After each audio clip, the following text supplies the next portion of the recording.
നമസ്കാരം, good morning. എല്ലാ പ്രിയപ്പെട്ട പ്രേക്ഷകർക്കും രാവിലെയിലേക്ക് സ്വാഗതം. എല്ലാവരുടെയും ഇന്നത്തെ ദിവസം സന്തോഷം നിറഞ്ഞതായിരിക്കട്ടെ, നന്മകൾ നിറഞ്ഞതായിരിക്കട്ടെ എന്നൊക്കെ ആശംസിക്കുകയാണ്. ഒരുപാട് വാർത്തകളുള്ള ഒരു ദിവസം കൂടിയാണ്. ആദ്യം നമുക്ക് നോക്കാം ഇന്നത്തെ പ്രധാന വാർത്തകൾ. തെരഞ്ഞെടുപ്പ് പ്രചാരണത്തിൽ വികസനവും രാഷ്ട്രീയവും ഒരുപോലെ പറയാൻ സർക്കാർ. 100 മുതൽ 110 സീറ്റ് വരെ ലക്ഷ്യം. ഓരോ മണ്ഡലത്തിലും പ്രത്യേക പദ്ധതികൾ. ബജറ്റിൽ പരമാവധി ക്ഷേമ പദ്ധതികൾ ഉറപ്പാക്കാനും നിർദ്ദേശം. തുടർഭരണത്തിന് വഴി തേടുന്ന നിർദ്ദേശങ്ങൾ 4 മണിക്കൂറോളം നീണ്ട യോഗത്തിൽ. കേരളത്തിൽ മികച്ച ജയം ഉറപ്പാക്കാൻ 4-അംഗ സമിതിക്ക് ചുമതല നൽകി കോൺഗ്രസ് ദേശീയ നേതൃത്വം. സച്ചിൻ പൈലറ്റിന്റെ നേതൃത്വത്തിൽ 4-അംഗ സംഘം നിരീക്ഷകരാകും. തെരഞ്ഞെടുപ്പ് ഒരുക്കങ്ങൾ ചർച്ച ചെയ്യാൻ CPI നേതൃയോഗങ്ങൾ ഇന്നും നാളെയും.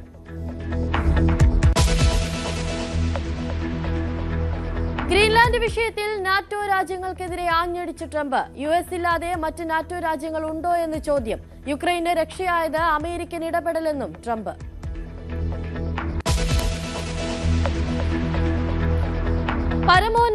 പരമോന്നത നേതാവിനെതിരെ തിരിഞ്ഞ ഇറാൻ ജനത. ഖമനേയിക്ക് മരണമെന്ന മുദ്രാവാക്യവുമായി ജനക്കൂട്ടം തെരുവിൽ.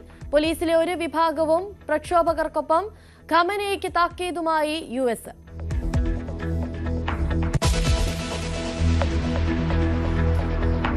വിജയ് ചിത്രം ജനനായകന്റെ റിലീസ് അനിശ്ചിതത്വത്തിൽ. റിലീസ് മാറ്റിവെച്ചെന്ന നിർമ്മാതാക്കൾ. നാളെ ചിത്രത്തിന്റെ സെൻസർ വിഷയത്തിൽ മദ്രാസ് ഹൈക്കോടതി വിധി പറയും. ശിവകാർത്തികേയൻ ചിത്രം പരാശക്തിയുടെ ബുക്കിംഗിന് തുടക്കം.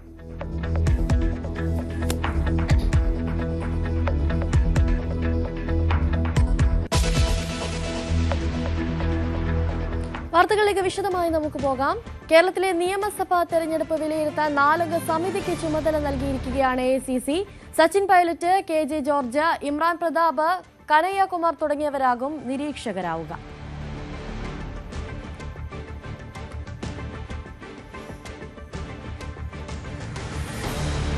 കേരളത്തിലെ നിയമസഭാ തെരഞ്ഞെടുപ്പ് വിലയിരുത്തുകയാണ് ഈ 4-അംഗ സംഘത്തിന്റെ ലക്ഷ്യം.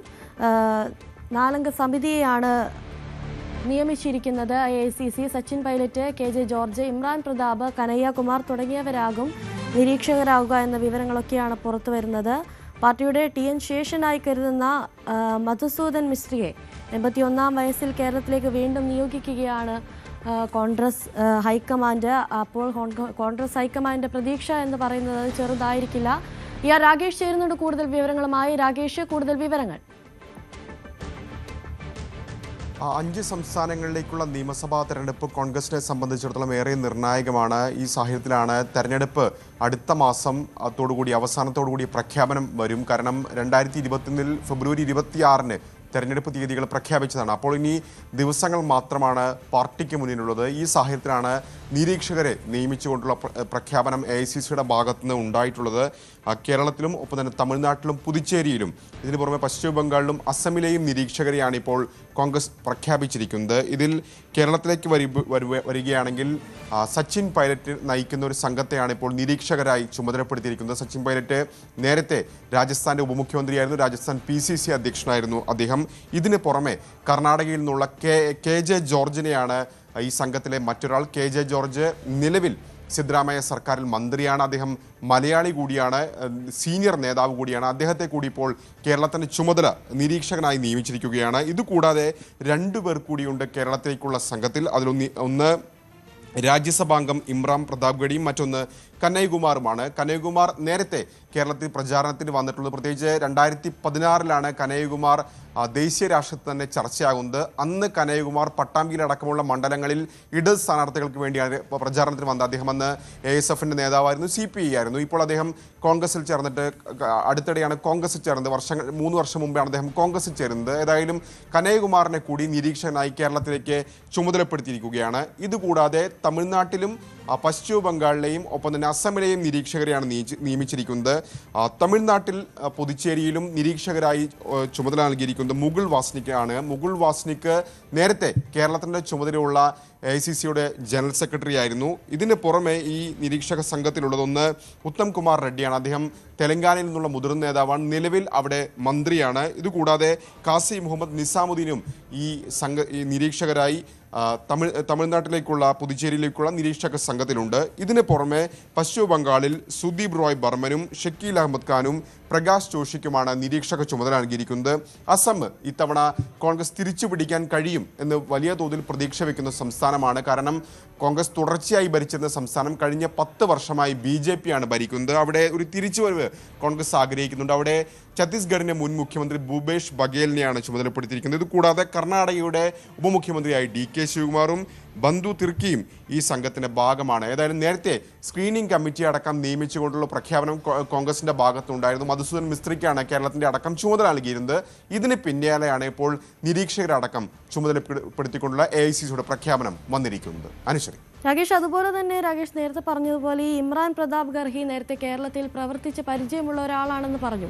അങ്ങനെയെങ്കിൽ നാലംഗ സമിതി ഏത് രീതിയിലായിരിക്കും ഇദ്ദേഹം നയിക്കുക? കേരളത്തിൽ എന്തൊക്കെ തരം പ്രവർത്തനങ്ങളായിരിക്കും മുന്നോട്ട് വയ്ക്കുക? എന്തൊക്കെ തരം ഈ നിയമസഭാ തെരഞ്ഞെടുപ്പിനെ നേരിടാൻ തരത്തിലുള്ള എന്തൊക്കെ നീക്കങ്ങളായിരിക്കും കേരളത്തിൽ നടക്കാനുള്ള സാധ്യത? സ്വാഭാവികമായി ഈ ഇലക്ഷന്റെ മേൽനോട്ടമടക്കമുള്ള കാര്യങ്ങളായിരിക്കും ഈ നിരീക്ഷക സമിതി നയിക്കുക. പ്രത്യേകിച്ച് ഈ സഖ്യം നല്ല രീതിയിൽ മുന്നോട്ട് കൊണ്ടുപോവുക. കാരണം UDFനെ സംബന്ധിച്ച് കൂടുതൽ സീറ്റുകളൊക്കെ തന്നെ മുന്നണികളൊക്കെ തന്നെ ആവശ്യപ്പെടുന്ന സാഹചര്യമുണ്ട്.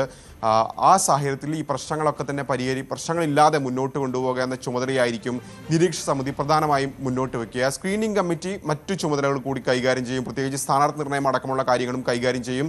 നിരീക്ഷക സമിതി ഏതായാലും സച്ചിൻ പൈലറ്റ് ദേശീയ രാഷ്ട്രീയത്തിലടക്കം പ്രവർത്തിച്ച് പരിചയമുള്ള നേതാവാണ്. രാജസ്ഥാനിൽ പാർട്ടി അധികാരത്തിൽ വരുമ്പോൾ അവിടെ PCC അധ്യക്ഷനായി പ്രവർത്തിച്ചിരുന്ന ആളാണ്. അതുകൂടി കണക്കിലെടുത്തുകൊണ്ടാണ് ഇപ്പോൾ ഏതായാലും സച്ചിൻ പൈലറ്റിനെ അദ്ദേഹത്തിന് നിരീക്ഷക സമിതിയുടെ ചുമതല അടക്കം നൽകിക്കൊണ്ട് കേരളത്തിലേക്ക് അയക്കുന്നത്. അത് കേരളത്തിൽ മാത്രമല്ല, മൊത്തത്തിൽ നോക്കുകയാണെങ്കിൽ തന്നെ അസം കേരളം പോലെ തന്നെ ഒരു പ്രധാനപ്പെട്ട സംസ്ഥാനമാണ് കോൺഗ്രസിനെ സംബന്ധിച്ച്. കാരണം തുടർച്ചയായി ഭരിച്ചു വന്നിരുന്ന സംസ്ഥാനമാണ് അസം. അവിടേക്ക് BJP വലിയ തോതിൽ കടന്നുകയറ്റം, അതായത് അസമിൽ BJP ആദ്യമായി തന്നെ ഭരണത്തിൽ വരുന്നത് 2014 പിന്നീട് പക്ഷേ അതിന് തുടർച്ചയുണ്ടാവുമെന്നാണ് കണ്ടത്. കോൺഗ്രസ് ലോക്സഭാ തെരഞ്ഞെടുപ്പിലടക്കം BJPക്കാണ് അവിടെ ഇത്തവണയും സീറ്റുകൾ കൂടുതലുള്ളത്.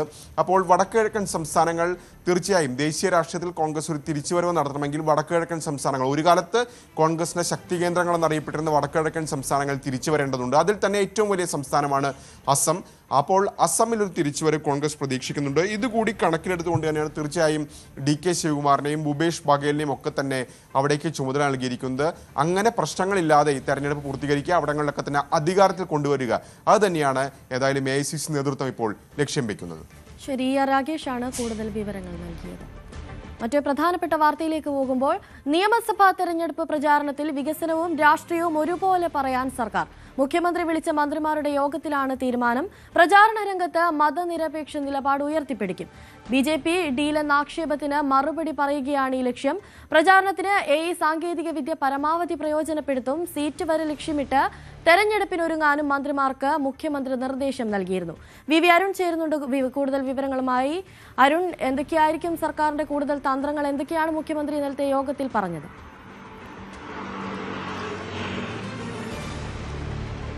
അനുഷി, തദ്ദേശ തെരഞ്ഞെടുപ്പിലെ വലിയ തിരിച്ചടിക്ക് ശേഷം സർക്കാർ പിന്നോട്ട് പോകുന്നു, അല്ലെങ്കിൽ UDF അധികാരത്തിലേക്ക് എത്തുന്ന വലിയ പ്രചരണമുണ്ട്. അത് ആ രീതിയിൽ UDF കേന്ദ്രങ്ങൾ ഏറ്റെടുക്കുകയും ലക്ഷ്യ എന്ന പേരിൽ വലിയ സമ്മിറ്റ് വയനാട്ടിൽ കോൺഗ്രസ് നടത്തുകയും ചെയ്തു. 100 സീറ്റ് ലക്ഷ്യമിട്ടാണ് കോൺഗ്രസ് മുന്നോട്ട് പോകുന്നത്. അതോടുകൂടി ഇടതുമുന്നണിയുടെ ആത്മവിശ്വാസം ചോരുന്ന തരത്തിലുള്ള പ്രചരണങ്ങളുണ്ടായിരുന്നു. അതിനുള്ള മറുപടിയാണ് സർക്കാരിന്റെ ഭാഗത്തുനിന്നുണ്ടാകുന്നത്. ഇന്നലെ വൈകിട്ടാണ് മന്ത്രിമാരുടെ പ്രത്യേക യോഗം മുഖ്യമന്ത്രി പിണറായി വിജയൻ വിളിച്ചത്. 3.5 മണിക്കൂർ നീണ്ടുന്ന യോഗത്തിലാണ് എങ്ങനെ തെരഞ്ഞെടുപ്പ് വിജയിക്കാമെന്നതിന്റെ ആക്ഷൻ പ്ലാൻ മുഖ്യമന്ത്രി പിണറായി വിജയൻ അവതരിപ്പിച്ചത്. 100 മുതൽ 110 സീറ്റ് വരെ ലക്ഷ്യമിട്ട് മുന്നോട്ട് പോകാനാണ് മന്ത്രിമാരോട് മുഖ്യമന്ത്രി ആവശ്യപ്പെട്ടത്. വിജയിക്കുമെന്ന ആത്മവിശ്വാസത്തോടുകൂടി മുന്നോട്ട് പോകണം.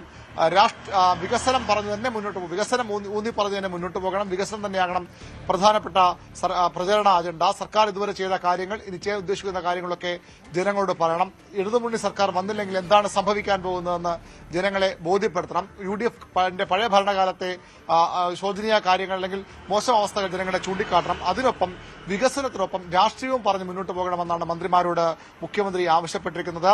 ഒരു സന്തുലിതമായ പ്രചരണ തന്ത്രം സ്വീകരിക്കണം. വികസനം, അതിനൊപ്പം തന്നെ രാഷ്ട്രീയവും പറഞ്ഞ് തന്നെ മുന്നോട്ട് പോകണം. പ്രചരണ രംഗത്ത് മതനിരപേക്ഷ നിലപാടുകൾ ഉയർത്തിപ്പിടിക്കണം. ന്യൂനപക്ഷ പ്രീണനം നടത്തുന്നു, BJPയുമായി സഖ്യം ചെയ്യുന്നു, ഡീലുണ്ട് എന്ന വിമർശനങ്ങളൊക്കെ ഈ അടുത്തിടെയായി CPM-ഉം ഇടതുമുന്നണി നേരിടുന്നുണ്ട്. അത് ഒഴിവാക്കാൻ മതനിരപേക്ഷ നിലപാട് ഉയർത്തിപ്പിടിച്ചു തന്നെയാകണം മുന്നോട്ട് പോകേണ്ടതെന്ന് മുഖ്യമന്ത്രി മന്ത്രിമാരുടെ യോഗത്തിൽ വ്യക്തമാക്കി. പ്രചരണത്തിൽ എല്ലാ സാങ്കേതിക വിദ്യകളും ഉപയോഗിക്കണം. പ്രചരണത്തിൽ സർക്കാർ ഇടതുമുന്നണി പിന്നോട്ട് പോയി എന്ന ഒരു വിലയിരുത്തലുണ്ട്. അതുകൊണ്ട് AI അടക്കമുള്ള ആർട്ടിഫിഷ്യൽ ഇന്റലിജൻസ് അടക്കമുള്ള സാങ്കേതിക വിദ്യയുടെ എല്ലാം സഹായം പ്രചരണ രംഗത്ത് തേടണമെന്ന് മുഖ്യമന്ത്രി പറയുന്നു. സാമൂഹ്യ മാധ്യമ ഇടപെടൽ ശക്തമാക്കണം. സാമൂഹ്യ മാധ്യമ ഇടപെടൽ പാർട്ടികളുടെ പ്രത്യേകിച്ചുണ്ട്. അതിനപ്പുറത്തേക്ക് പ്രൊഫഷണൽ വിഭാഗങ്ങളുടെ പിന്തുണ, സഹായം, സേവനം ഇതിനുവേണ്ടി ഉപയോഗപ്പെടുത്തും. സാമൂഹ്യ മാധ്യമ ഇടപെടലിൽ ഇടതുമുന്നണി പിന്നിലായി പോകുന്നുവെന്ന വിമർശനം പൊതുവിൽ ഉയർന്നു വന്നതാണ്. അത് മറികടക്കാനുള്ള ശ്രമങ്ങൾ ഉണ്ടാകണം. 100 മുതൽ 110 വരെയാണ് ഇടതുമുന്നണിയുടെ ടാർഗറ്റ്. ഓരോ മണ്ഡലത്തിലും പ്രത്യേക ആക്ഷൻ പ്ലാനുകൾ ഉണ്ടാകും. വികസന പദ്ധതികൾ, ഇതുവരെ ചെയ്ത പദ്ധതികളുടെ ഒരു അവലോകനം ഇന്നലത്തെ യോഗത്തിൽ ഉണ്ടായിരുന്നു. ഇനി ചെയ്യാൻ ഉദ്ദേശിക്കുന്ന കാര്യങ്ങൾ ജനങ്ങളിലേക്ക് അറിയിക്കും. ചെയ്ത കാര്യങ്ങൾ കൃത്യമാത്ര ജനങ്ങളിലേക്ക് എത്തണം. അത് ഉണ്ടായില്ല എന്നാണ് പൊതുവിൽ ഇടതുമുന്നണിയുടെ വിലയിരുത്തൽ. മന്ത്രിമാർ മണ്ഡലങ്ങളിൽ കേന്ദ്രീകരിക്കണം. ചുമതലയുള്ള ജില്ലകളിലെ മന്ത്രിമാരുടെ പ്രവർത്തനം ശക്തമാക്കണം. വികസന കാര്യങ്ങൾ ജനങ്ങളെ കൃത്യമായി ബോധ്യപ്പെടുത്തണം. വരുന്ന ബജറ്റും ഇടതുമുന്നണി പ്രധാനപ്പെട്ട ഒരു പ്രചരണ വിഷയമാകും, അല്ലെങ്കിൽ തെരഞ്ഞെടുപ്പിലേക്കുള്ള പ്രധാനപ്പെട്ട ഒരു ആയുധമാകും. ബജറ്റ് പരമാവധി ജനകീയ പ്രഖ്യാപനങ്ങൾ നടന്നതാകും പിണറായി വിജയന്റെ ഈ സർക്കാരിന്റെ കാലത്തെ അവസാന ബജറ്റ്. അത് പരമാവധി ജനക്ഷേമ ബജറ്റാക്കി മാറ്റാൻ തന്നെയാണ് സർക്കാരിന്റെ തീരുമാനം. സർക്കാർ ജീവനക്കാർക്കും അതുപോലെ തന്നെ സാധാരണക്കാർക്കും ഒരുപോലെ അവർ ഗുണം ചെയ്യുന്ന തരത്തിലുള്ള പ്രഖ്യാപനങ്ങൾ ബജറ്റിലുണ്ടാകുമെന്നാണ് പൊതുവിൽ വിലയിരുത്തപ്പെടുന്നത്. ഏതായാലും UDFന്റെ വലിയ ഒരു മുന്നേറ്റമെന്ന പ്രതീതി സൃഷ്ടിക്കപ്പെടുമ്പോഴും അങ്ങനെയല്ല, ഇടതുഭരണം തുടരും, പിണറായി സർക്കാരിന്റെ ഭരണ തുടർച്ചയുണ്ടാകുമെന്ന ഒരു ആത്മവിശ്വാസം മന്ത്രിമാരിലേക്കും അതുപോലെ തന്നെ ജനങ്ങളിലേക്കും വളർത്താനാണ് ഇന്നലത്തെ മുഖ്യമന്ത്രിയുടെ യോഗത്തിന്റെ പ്രധാനപ്പെട്ട ലക്ഷ്യം. അതിന്റെ ഭാഗമായുള്ള പ്രചരണത്തിലേക്കാകും CPM-ഉം ഇടതുമുന്നണിയും കടക്കുക. അരുൺ, അതുപോലെ തന്നെ ഈ നിയമസഭാ തെരഞ്ഞെടുപ്പിൽ വലിയ തരത്തിലുള്ള ക്ഷേമ പ്രഖ്യാപനങ്ങൾ നടത്തുന്നുവെന്ന് മുഖ്യമന്ത്രി പറയുന്നു. തദ്ദേശ തെരഞ്ഞെടുപ്പിലും ഇതുപോലെ വലിയ തരത്തിലുള്ള ക്ഷേമ പ്രഖ്യാപനങ്ങൾ ഉണ്ടായിരുന്നു. അപ്പോഴും വലിയൊരു തിരിച്ചടിയാണ് CPM-ന് നേരിടേണ്ടി വന്നത്. അങ്ങനെയെങ്കിൽ ഇനിയുള്ള നിയമസഭാ തെരഞ്ഞെടുപ്പിൽ ഇത്തരത്തിലുള്ള ക്ഷേമ പ്രഖ്യാപനങ്ങൾ ഉണ്ടാകുമ്പോൾ അത് CPM-നെ സഹായിക്കുമോ അതോ തിരിച്ചടിയാകുമോ എന്ന തരത്തിലുള്ള വിലയിരുത്തലുകളൊക്കെ ഇന്നലത്തെ യോഗത്തിൽ ഉണ്ടായിരുന്നു? അനുശ്രീ, തദ്ദേശ തെരഞ്ഞെടുപ്പിന് തൊട്ടു മുമ്പ് നവംബർ മാസം മന്ത്രിസഭാ യോഗത്തിന് ശേഷം മുഖ്യമന്ത്രി പ്രഖ്യാപിച്ച ക്ഷേമ പദ്ധതികളുണ്ട്, ക്ഷേമ പെൻഷൻ വർധന അടക്കമുള്ള കാര്യങ്ങളുണ്ട്. അത് തെരഞ്ഞെടുപ്പിൽ ഗുണം ചെയ്തു തന്നെയാണ് ഇടതുമുന്നണിയുടെ വിലയിരുത്തൽ. ഒരുപക്ഷെ ഭരണവിരുദ്ധ വികാരം ഉണ്ടായിരുന്നെങ്കിൽ പോലും അതിനെ ആ രീതിയിലേക്ക് ആ ഒരു ആഘാതം ഒരു വലിയ തെരഞ്ഞെടുപ്പിൽ തിരിച്ചിട്ടുണ്ടെന്ന് പറയുമ്പോഴും അത് ഒരു 10 വർഷത്തിൽ ഭരണത്തിലിരിക്കുന്ന ഒരു സർക്കാരിനെതിരെ ഉണ്ടാകുന്ന കടുത്ത ഒരു ജനവിരുദ്ധ വികാരമെന്നും ഉണ്ടായിട്ടില്ലെന്നാണ് പൊതുവിലയിരുത്തൽ. അതിന് കാരണം ഈ ക്ഷേമ പ്രഖ്യാപനങ്ങളും ക്ഷേമ പദ്ധതികളും തന്നെയാകാമെന്ന് സർക്കാരും ഇടതുമുന്നണിയും കണക്ക് കൂട്ടുന്നു. സർക്കാരിനെതിരെ വികാരമുണ്ട്, മുഖ്യമന്ത്രിക്കെതിരായ ചില ജനങ്ങളുടെ അതൃപ്തികളുണ്ട്. പക്ഷെ അതൊക്കെ മറികടക്കുന്ന തരത്തിൽ അല്ലെങ്കിൽ അതിന്റെയൊക്കെ ഒരു ആഘാതം കുറയ്ക്കാൻ ഈ ക്ഷേമ പ്രഖ്യാപനങ്ങളും ക്ഷേമ പെൻഷൻ വർധനയും അടക്കം സഹായിച്ചിട്ടുണ്ട് തന്നെയാണ് വിലയിരുത്തൽ. അതുകൊണ്ട് പരമാവധി ക്ഷേമ പ്രഖ്യാപനങ്ങൾ, ജനപ്രിയ പ്രഖ്യാപനങ്ങൾ ബജറ്റിലും ഉണ്ടാകാൻ തന്നെയാണ് സാധ്യത. ശരി, VV അരുണാണ് കൂടുതൽ വിവരങ്ങൾ നൽകിയത്. നിയമസഭാ തെരഞ്ഞെടുപ്പ് ഒരുക്കങ്ങൾക്കായി CPIയുടെ നേതൃയോഗങ്ങൾ ഇന്നും നാളെയുമായി നടക്കും. സംസ്ഥാന സെക്രട്ടേറിയറ്റ് ഇന്നും സംസ്ഥാന എക്സിക്യൂട്ടീവ് നാളെയും ചേരും. തിരുവനന്തപുരത്ത് ഇന്ന് ആരംഭിക്കും സംസ്ഥാന സെക്രട്ടേറിയറ്റും നാളെ സംസ്ഥാന എക്സിക്യൂട്ടീവ് യോഗങ്ങളുമായിരിക്കും ചേരുക. CPI മത്സരിക്കുന്ന 25 സീറ്റുകളുടെ സ്ഥാനാർത്ഥിയുടെ കാര്യത്തിൽ പ്രാഥമിക ചർച്ചകൾ നടക്കും. വിജയസാധ്യതയുള്ള സീറ്റുകളിൽ ടേം വ്യവസ്ഥയിൽ ഇളവ് നൽകാനും തീരുമാനിച്ചേക്കും. ശബരിമല സ്വർണ്ണക്കൊള്ളയിൽ പ്രതികളായ തിരുവിതാംകൂർ ദേവസ്വം ബോർഡ് മുൻ പ്രസിഡന്റ് A. പത്മകുമാർ, ബെല്ലാരിയിലെ സ്വർണ്ണ വ്യാപാരി ഗോവർദ്ധൻ എന്നിവരുടെ ജാമ്യാപേക്ഷ ഹൈക്കോടതി ഇന്ന് വീണ്ടും പരിഗണിക്കും. Justice A. ബദറുദ്ദീൻ അധ്യക്ഷനായ സിംഗിൾ ബെഞ്ചാണ് ജാമ്യാപേക്ഷ പരിഗണിക്കുന്നത്. ഇരുവരുടെയും ജാമ്യാപേക്ഷ പരിഗണിക്കുന്നത് കഴിഞ്ഞ ദിവസം കോടതി മാറ്റിവെച്ചിരുന്നു. കേസിൽ നിരപരാധികളാണെന്നാണ് ഇരുവരുടെയും വാദം. മലപ്പുറം ജില്ല വിഭജിക്കണമെന്ന ആവശ്യം ഒരിടവേളയ്ക്ക് ശേഷം വീണ്ടും ശക്തമാവുകയാണ്. കാന്തപുരം അബൂബക്കർ മുസ്ലിയാരുടെ കേരളയാത്രയുടെ പ്രധാന വിഷയമായി ഇക്കാര്യം ഉയർത്തുകയാണ് AP വിഭാഗം.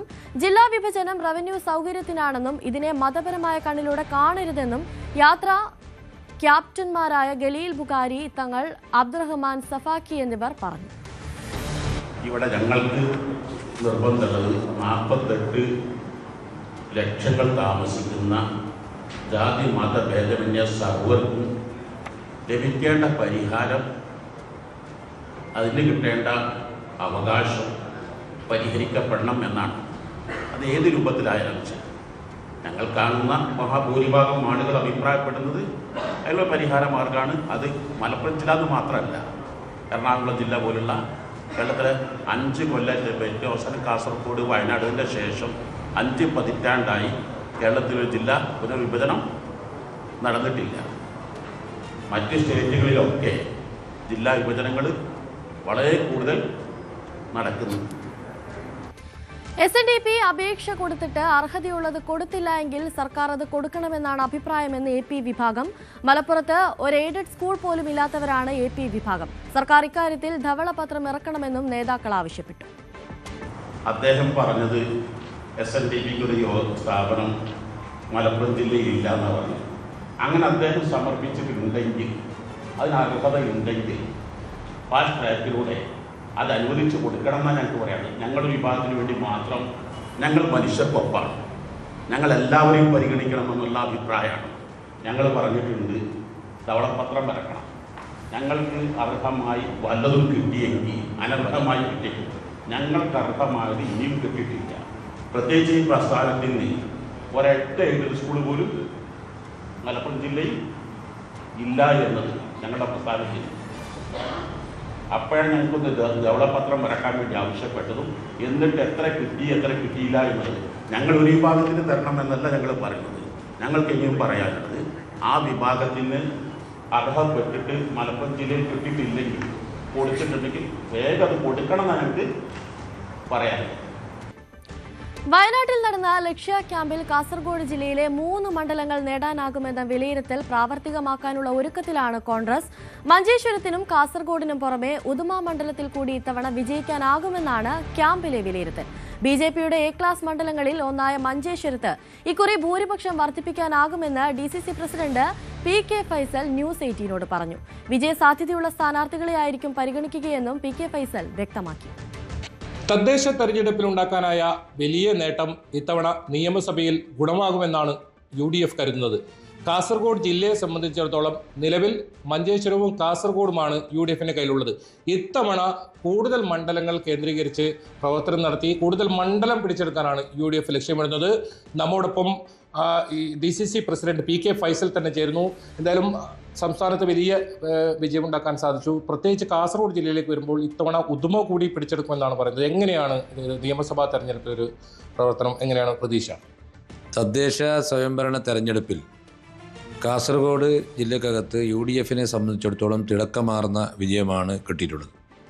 മഞ്ചേശ്വരം നിയോജക മണ്ഡലത്തിൽ 8 പഞ്ചായത്തും UDF ആണ്. കാസർഗോഡും മോശമല്ലാത്ത വലിയ വിജയം നേടിയിട്ടുണ്ട്. ഉദുമയെ സംബന്ധിച്ചിടത്തോളം ഉദുമയിലും CPM കാലാകാലങ്ങളിലായി ഭരിച്ചിരുന്ന ദേലമ്പാടി ഉൾപ്പെടെ UDFിൻ്റെ കൈകളിലേക്ക് വന്നു. അതോടൊപ്പം മുളിയാർ പഞ്ചായത്ത് UDFിൻ്റെ കൈകളിലേക്ക് വന്നു. ഉദുമ UDFിൻ്റെ കൈകളിലേക്ക് വന്നു. അതിനു പുറമെ പുല്ലൂർ പെരിയ വൈസ് പ്രസിഡന്റ് കോൺഗ്രസിന് കിട്ടി. നറുക്കിലാണ് നമുക്ക് അവിടെയും രാഷ്ട്രീയപരമായി വലിയ മുന്നേറ്റം നടത്തി. CPMൻ്റെ ശക്തി കേന്ദ്രമായ വേടെടുക്ക പഞ്ചായത്തിൽ ചരിത്രത്തിൽ ആദ്യമായി കോൺഗ്രസിൻ്റെ 2 സീറ്റ് കോൺഗ്രസിന് ലഭിച്ചു. 1 സീറ്റ് 1 വോട്ടിൻ്റെ വ്യത്യാസത്തിലാണ് നഷ്ടപ്പെട്ടിട്ടുള്ളത്. അവിടെയും CPM വ്യാപകമായ കള്ളവോട്ട് നടത്തിയിട്ടുണ്ട്. അത് നിയമപരമായി നമ്മൾ അതിൻ്റെ കാര്യങ്ങളുമായി മുമ്പോട്ട് പോകുന്നു.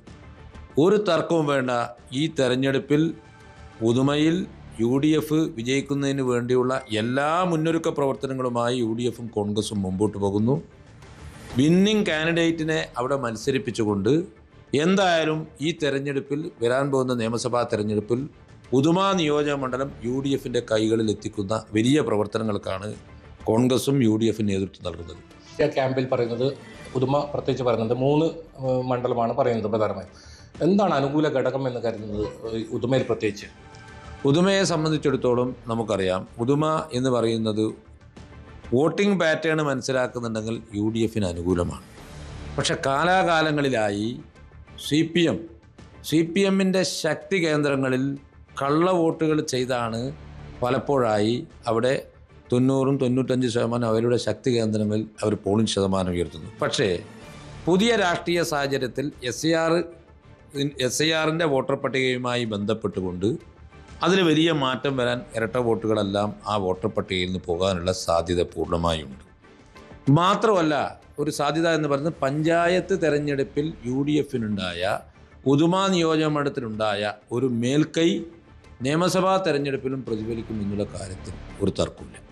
ഈ പ്രധാനമായും UDF എതിർക്കുന്നത് BJP ആണ്. അത് ദേശീയ തലത്തിലായാലും ഈ A ക്ലാസ് മണ്ഡലമാണ് മഞ്ചേശ്വരം. ഇത്തവണ മഞ്ചേശ്വരം ഏത് വിധേനയും പിടിച്ചെടുക്കുമെന്നാണ് BJP പറയുന്നത്. അവിടെ LDF-ൻ്റെ കരുത്തനായ ഒരു സ്ഥാനാർത്ഥി വന്നാൽ അങ്ങനെ ഒരു സാഹചര്യം കൂടി നിലവിലുണ്ട്. എന്തായിരിക്കും നമ്മൾ മഞ്ചേശ്വരത്ത് സ്വീകരിക്കാൻ പോകുന്ന നയം? മുസ്ലിം ലീഗിൻ്റെ അഭിമാന പോരാട്ടം നടക്കുന്ന മണ്ഡലം കൂടിയാണ് മഞ്ചേശ്വരത്തെ സംബന്ധിച്ചിടത്തോളം ഈ തദ്ദേശ സ്വയംഭരണ തെരഞ്ഞെടുപ്പിൽ ഞാൻ പറഞ്ഞില്ല 8 പഞ്ചായത്തും UDF, അതോടൊപ്പം തന്നെ ബ്ലോക്ക് പഞ്ചായത്ത് UDF, 4 ജില്ലാ പഞ്ചായത്ത് മെമ്പർമാർ വിജയിച്ചത് UDF.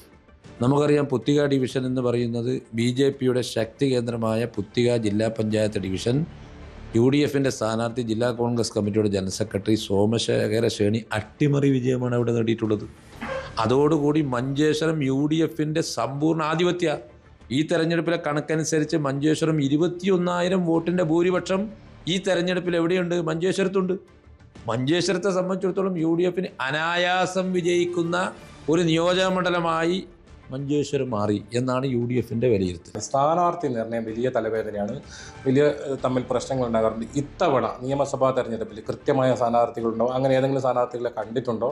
എങ്ങനെയായിരിക്കും സ്ഥാനാർത്ഥികളെ നിശ്ചയിക്കുന്നത്? അതായത് കോൺഗ്രസിനെ സംബന്ധിച്ചിടത്തോളം വയനാട്ടെ ലക്ഷ്യ ക്യാമ്പിൽ കോൺഗ്രസിനെ സംബന്ധിച്ചിടത്തോളം വളരെ കൃത്യമായി ആ ലക്ഷ്യ ക്യാമ്പിൽ KPCC നേതൃത്വവും അഖിലേന്ത്യാ കോൺഗ്രസ് കമ്മിറ്റി നേതൃത്വവും കൃത്യമായി നമുക്ക് വരാൻ പോകുന്ന നിയമസഭാ തെരഞ്ഞെടുപ്പിൽ ഭരണം പിടിക്കുന്നതിന് വേണ്ടിയുള്ള പദ്ധതികൾ ആവിഷ്കരിച്ച് മുമ്പോട്ട് വളരെ കൃത്യമായി പറഞ്ഞിട്ടുണ്ട്. എല്ലാ മണ്ഡലങ്ങളിലും വിജയ സാധ്യതയുള്ള കാൻഡിഡേറ്റിനെ മാത്രമേ അവിടെയെല്ലാം നിർത്തൂ.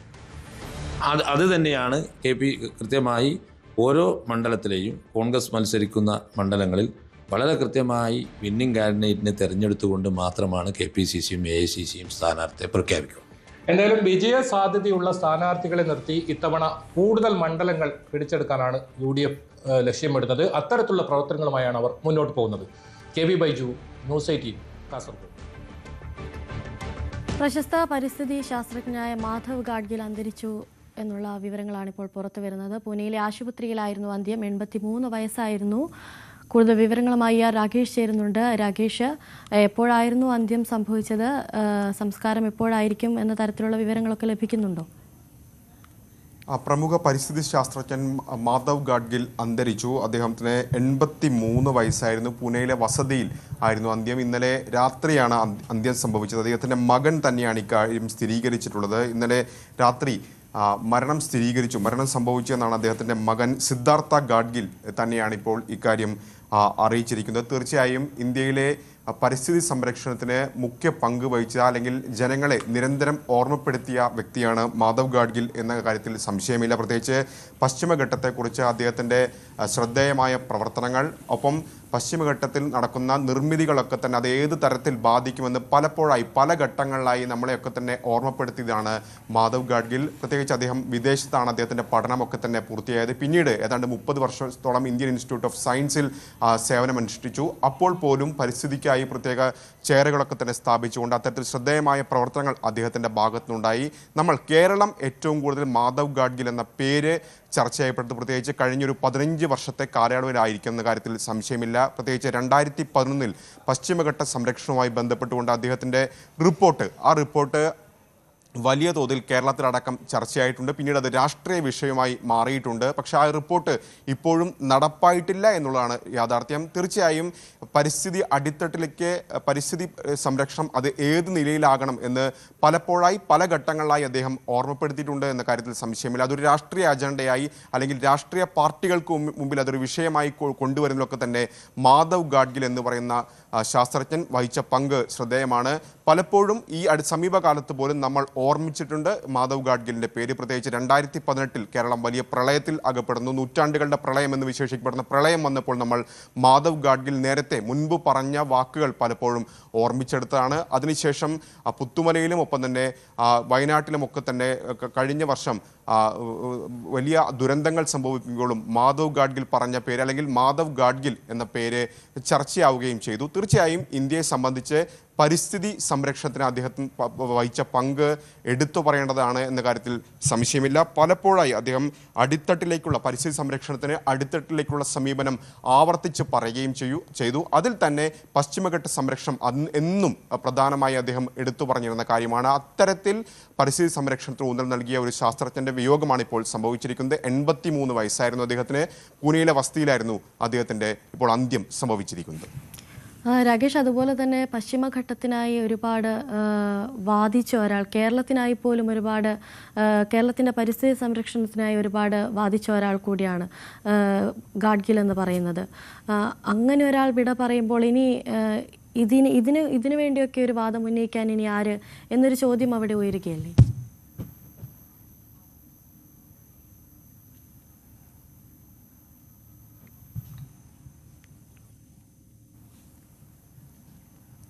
തീർച്ചയായും അനുശ്രീ, കാരണം മാധവ് ഗാഡ്ഗിൽ പലപ്പോഴായി പറഞ്ഞ കാര്യങ്ങളുണ്ട്. അത് പശ്ചിമഘട്ട സംരക്ഷണം എങ്ങനെയായിരിക്കണം അദ്ദേഹം എന്ന് ഓർമ്മപ്പെടുത്തിയിട്ടുണ്ട്. അവിടെ നിർമ്മാണ പ്രവർത്തനങ്ങൾ അത് പശ്ചിമഘട്ടത്തെ ഏത് രീതിയിൽ ബാധിക്കുമെന്ന് പലപ്പോഴായി അദ്ദേഹം പറഞ്ഞിട്ടുണ്ട്. കാരണം നേരത്തെ സൂചിപ്പിച്ച പോലെ തന്നെ 2011 അപ്പോൾ ഈ റിപ്പോർട്ട് വരുന്നത്. അത് രാഷ്ട്രീയ തലത്തിൽ തന്നെ വലിയ തോതിൽ ചർച്ചയായതാണ്. കേരളത്തിലടക്കം ഇടുക്കി അടക്കമുള്ള ജില്ലകളിൽ, വയനാട് അടക്കമുള്ള ജില്ലകളിൽ പക്ഷേ അതിനെ എങ്ങനെ സമീപിച്ചു എന്ന കാര്യവും രാഷ്ട്രീയ പാർട്ടികൾ അതിനെ ഏത് രീതിയിൽ സമീപിച്ചു എന്ന കാര്യങ്ങളൊക്കെ തന്നെ നമുക്ക് മുൻവശമുണ്ട്. പക്ഷേ ആ റിപ്പോർട്ട് നടപ്പായില്ല. പിന്നീട് കസ്തൂരിരംഗൻ റിപ്പോർട്ട് വന്നു. പ്രത്യേകിച്ച് നേരത്തെ ഗാഡ്ഗിൽ പറഞ്ഞ കാര്യങ്ങളിൽ ചില ഇളവുകളൊക്കെ വരുത്തിക്കൊണ്ടാണ് കസ്തൂരിരംഗൻ റിപ്പോർട്ട് പിന്നീട് വരുന്നത്. ഏതായാലും ആ റിപ്പോർട്ട് പശ്ചിമഘട്ട സംരക്ഷണം എങ്ങനെയായിരിക്കണം എന്ന് ഊന്നി പറഞ്ഞുകൊണ്ടുള്ളതായിരുന്നു പ്രത്യേകിച്ച് മാധവ് ഗാഡ്ഗിലിൻ്റെ റിപ്പോർട്ട്. പക്ഷേ വലിയ തോതിലുള്ള എതിർപ്പ് പല ഭാഗങ്ങളിൽ നിന്നുണ്ടായി. പ്രത്യേകിച്ച് രാഷ്ട്രീയ പാർട്ടികൾ, കേരളത്തിലാണെങ്കിൽ അതിൻ്റെ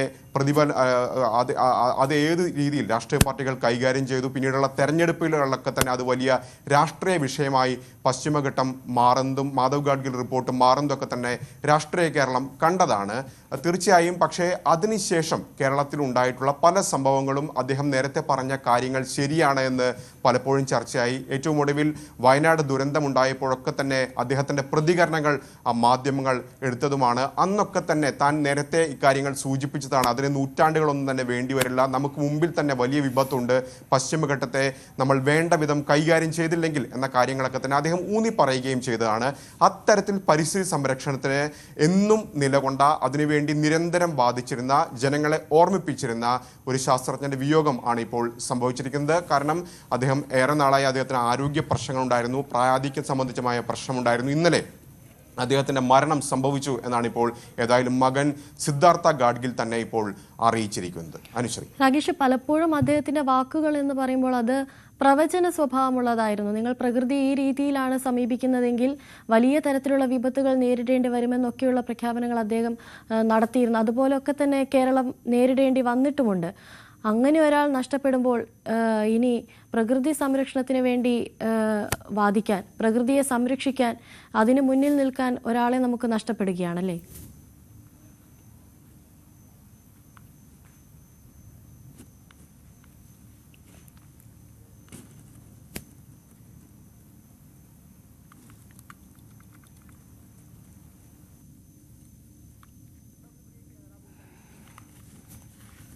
മാധവ് ഗാഡ്ഗിൽ അന്തരിച്ചു എന്നുള്ള വാർത്തയാണ് പുറത്തു വരുന്നത്. പ്രകൃതിക്കായി